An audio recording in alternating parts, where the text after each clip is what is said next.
l'événement de la Pentecôte nous permet de mieux cerner la présence et l'action de l'Esprit Saint.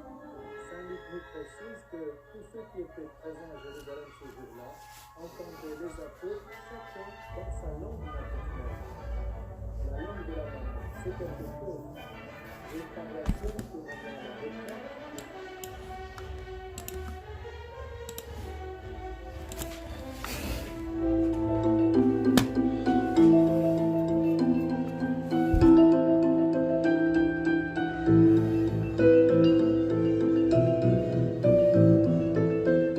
Un détail dans le récit des Actes des Apôtres qui nous raconte l'événement de la Pentecôte nous permet de mieux cerner la présence et l'action de l'Esprit Saint.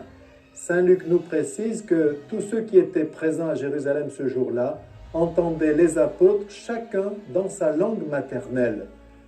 La langue de la maman, c'est quelque chose. J'ai une paroissienne qui est maintenant à la retraite, mais qui pendant de longues années a été aide ménagère chez des personnes âgées. Elle raconte qu'un jour, elle s'est trouvée chez un couple en même temps que le médecin arrivait. Ce médecin n'était pas de Monistrol. D'ailleurs, à sa retraite, il est reparti dans son village natal.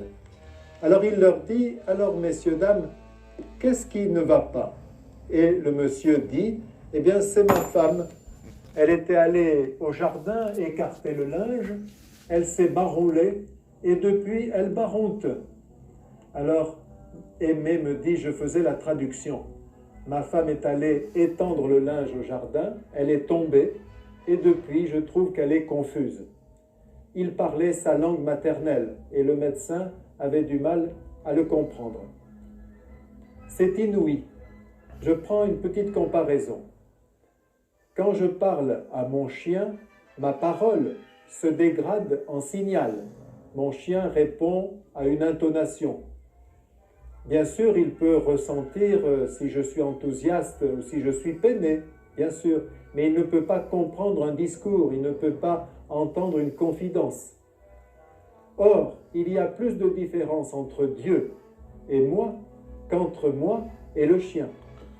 Et pourtant, quand Dieu me parle, je sais que je ne comprends pas tout, mais ses paroles me font vibrer.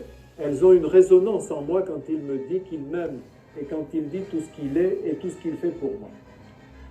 Je ne sais pas si vous savez ce que c'est qu'un GPS. Un GPS, c'est la seule voix féminine à laquelle les hommes obéissent. Et oui, il y a beaucoup de liens entre le GPS et l'Esprit Saint. Par exemple, le GPS vous prend là où vous êtes. Je ne peux pas le